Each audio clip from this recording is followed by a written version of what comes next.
All right, ladies and gentlemen, welcome to Garage Gear. My name's JB. Today, the name of the game is changing the oil for the first time on the Toro Timemaster. It has been 5 hours. That is the normal break-in period for these machines. All right, and actually it's been less than 5 hours because I have an hour meter to tell me exactly when I need to do these oil changes. So it is that time. We're gonna drain it. We're gonna refill it. All right, but before we do any of that, we're gonna run it for a few minutes just to kind of get everything warmed up. All right, so let's get to it.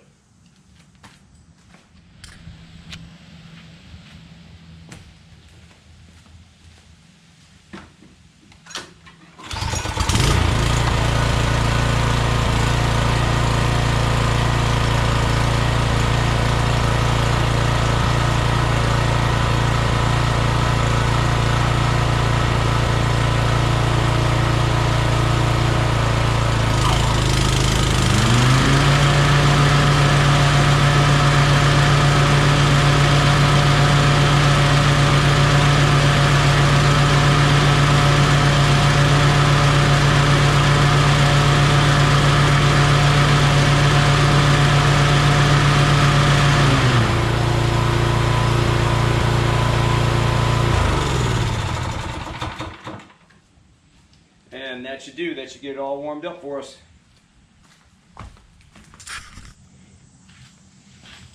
Okay, so here's the next big thing, ladies and gentlemen.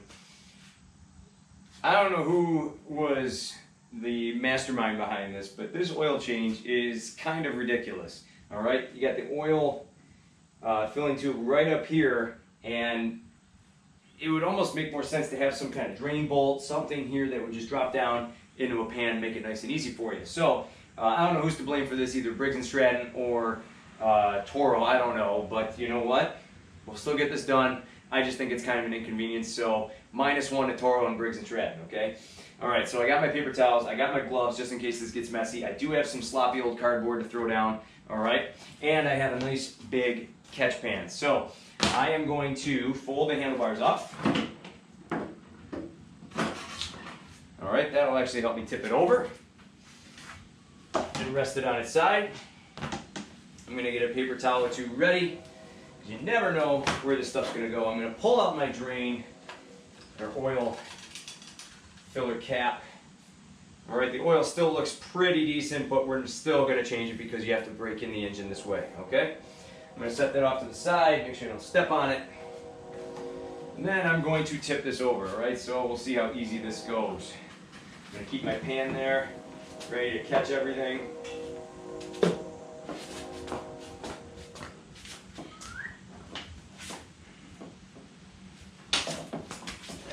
Scoot around.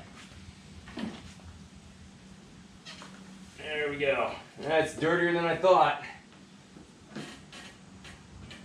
we go. She's dirty. It needed this oil change. And here I'll kind of give you the view. That's pretty dark.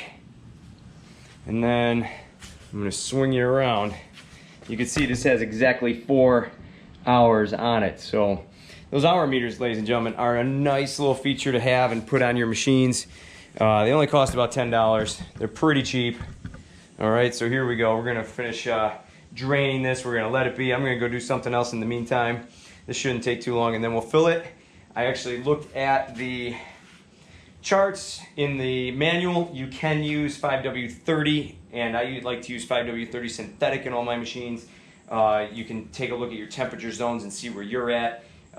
Your mileage may vary, all right? So ladies and gentlemen, take a look at that owner's manual, and you can kind of determine where you're at. 5W30 synthetic will work best for me. Okay, so this is also a good time to take a look at the underside. I don't have too much dirt going on underneath here, or I should say grass clippings. I mean, I got a little bit flaking off in here in the middle, but all in all, not too bad. We're looking pretty good. This thing does maintain itself pretty well.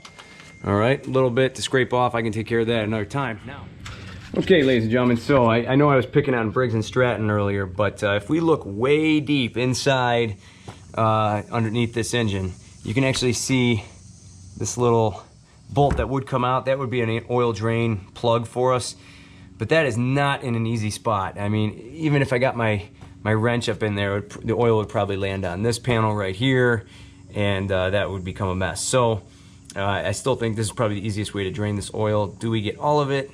Hopefully yes, but that's just another alternative that I found.